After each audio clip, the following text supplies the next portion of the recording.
and The Athletic. Jim, when you look at Marion and see Talia, what stands out about him from this year and that maybe he's grown and improved on from last year? Did you say the quarterback? Yeah. Yeah. You know, he's always been a dynamic player. I mean, he creates offense. He has a really strong arm. You know, he can make the throws from sideline to sideline. You know, he hurt us with some plays last year. I just think he's a great player, but he's also making good decisions. What's the challenge of getting pressure on him? They've only given up 3 sacks this year. How do you generate pressure for a guy like that? You know, you have to try to keep him off balance. You know, at the same time, it's really got to be a coordinated rush. I mean, because you see multiple instances of guys coming free and he makes them miss. I mean, you know, scot-free. So really there's a lot of coordination involved in trying to contain him. It's got to be a big part of the game plan. Second row left, Nathan Baird, Cleveland.com. You guys have, I think the longest touchdown you allowed so far this year, 2 yards, something like that. Was that? Well, that was obviously a big off-season focus. Like, is that your biggest, I guess, measurement right now of whether that's been a success, or what else are you seeing from this defense that goes along with that makes these changes work? You know, I'm seeing a lot of resiliency. I'm seeing, you know, a get better approach, you know, accountability in mistakes, you know, across the board if they're made. How do we fix them? You know, I just feel like everybody's working together. You know, that's the biggest thing. You know, it's always, what have you done for me lately? You know, that we need to focus on and keep pressing forward. But like, there's enough good things that we can look at and say, look, this was good, you know. And there are enough things that we can fix, you know, to always stay hungry. Last year you used Tommy so relentlessly in the blitz, and you said last time we talked to you about how much you think you're blitzing less than you ever have before. How do you still, I guess, use him as the weapon you want him to be if you're not using him as much in that capacity? Yeah, we're using him more to be, you know, a quarterback on the field. That's really, he's become that guy that can see things that I see, you know, think like me, and, you know, he can make changes and adjustments on the field. So I don't know, maybe we're using him more for his mind and less for his aggression, but, you know, they're still both involved, but he's become really a true quarterback of the defense. Third row, middle, Dan Hope, 11 Warriors. Jim, you guys had some trouble with covering the tight end against Notre Dame. Is there anything you look at coming out of that you need to do better? No, I think those matchups, particularly against a team like that has seemed to always have good tight ends, I think there can always be more adjustments, you know, more ways to focus on it and things to learn. Nothing specifically, but I know that we need to have, you know, even continue to build the arsenal against that kind of tight end. Consider the possibility of moving a guy like Sonny around more when you're going up against a tight end like that? Yeah, I always consider that, you know. You have to balance disguise with doing that, you know, when you move him around. You know, can the offense get a beat on you? You know, are you less, are you telling more? You know, are you showing more when you do it? But it's definitely a possibility. Far left, Whitney Harding, WCMH. Jim, you already talked about Talia, but they've made it very clear. They want to have 12 explosive plays a game, and they got 9 last week. What do they do as a team that allows them to have those big plays so consistently? You know, we always talk about coverage and rush working together, so really it's he has the ability to extend plays, you know, and when you get an extended play, the opportunity to make an explosive or give up an explosive, it goes up, you know, and he has that ability to extend it, and I think that's why it's happening. How do you get your guys? I mean, obviously, when the play gets extended, physically it can be exhausting, but mentally it can be just as exhausting. So how do you work on that to make sure they can stay crisp mentally as a play gets longer? I yell at them a lot as the play goes on against the scout team, and we try to have the quarterback extend the plays to simulate it, and then I just scream at them as loudly as I can. Front row, Bill Rabinowitz, Columbus Dispatch.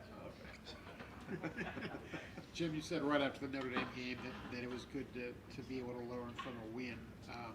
You held them to 14 points, but they did control the ball. What did you learn when you watched the tape, and what's been the emphasis since then? You know, I saw some things, you know, that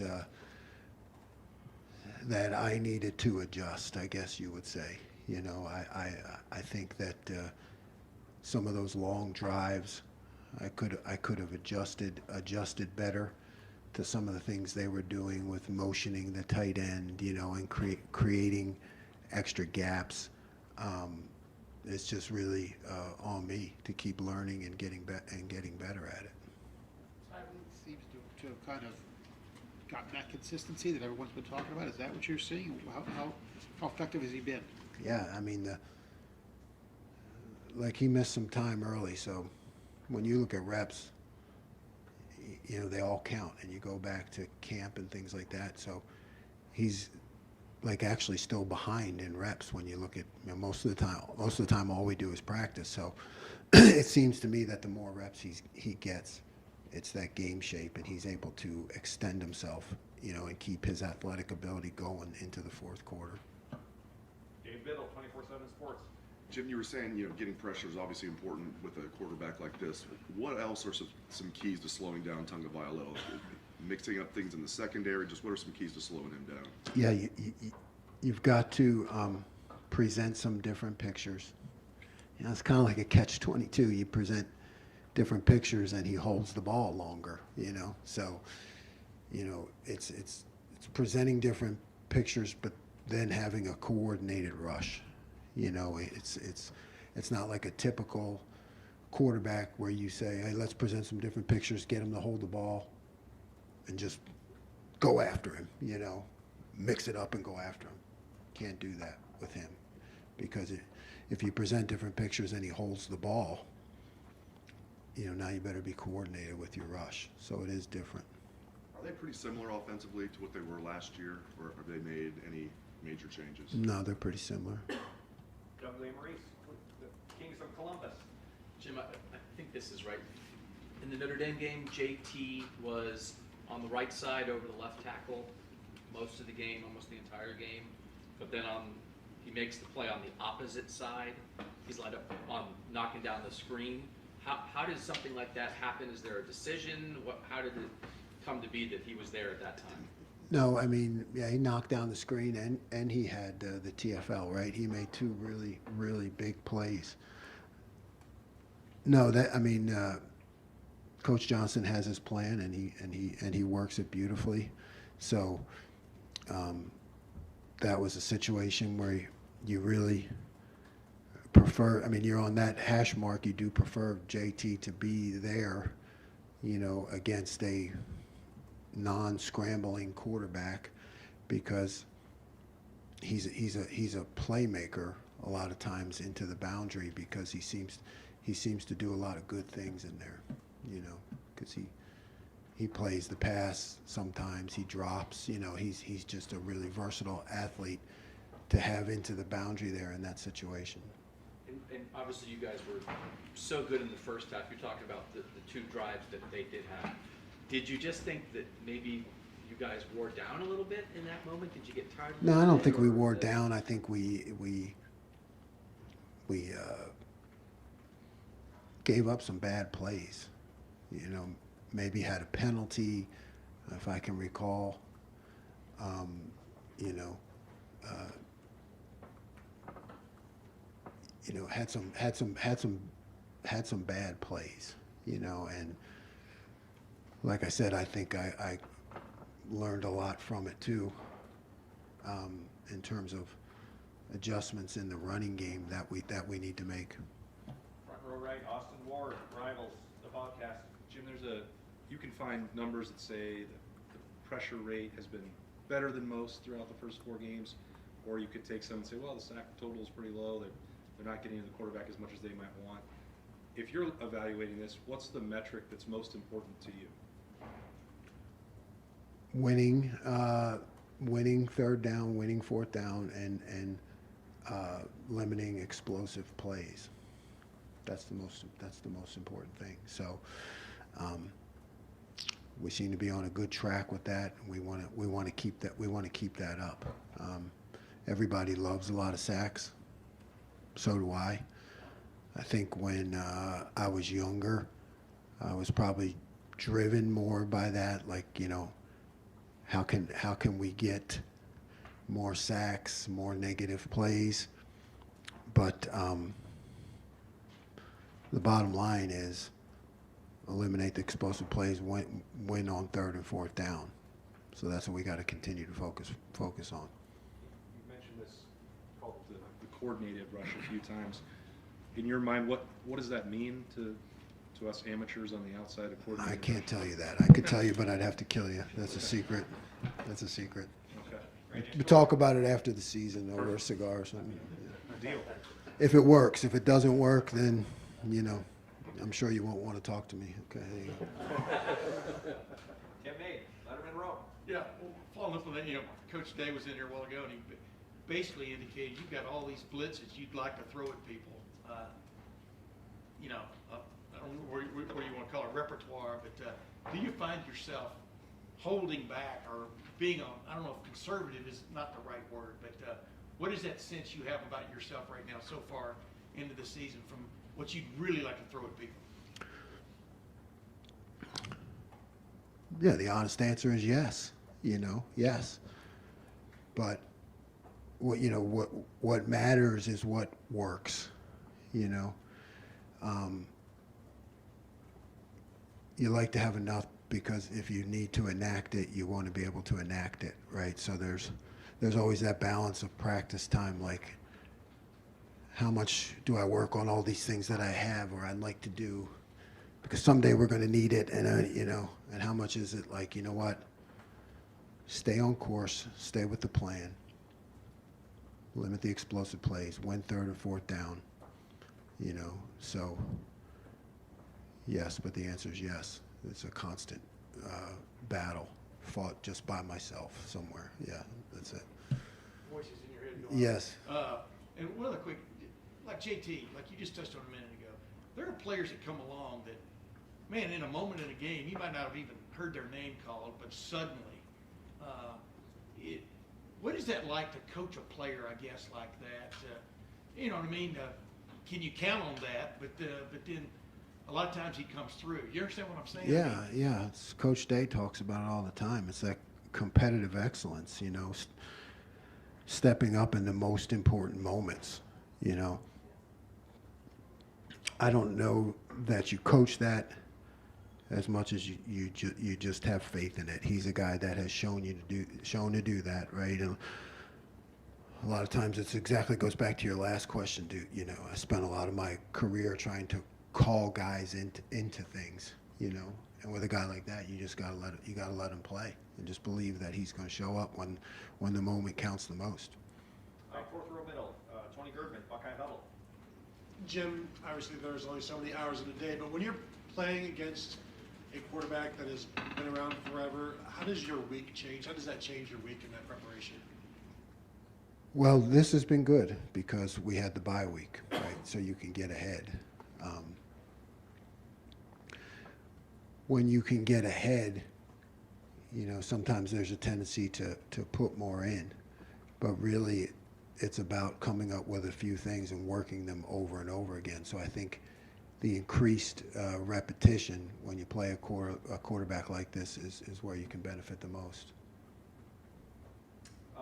Steve Hellwagon, 24/7 Sports. Yeah, Coach, you had a package for Cody Simon. Looked like he got in a series or two on each side in place of Chambers, and then they played together for just a few snaps. Just if you can, without giving away too much, just a little bit about how you deployed him, why you deployed him, and he did make a play there on the 4th down. Yeah.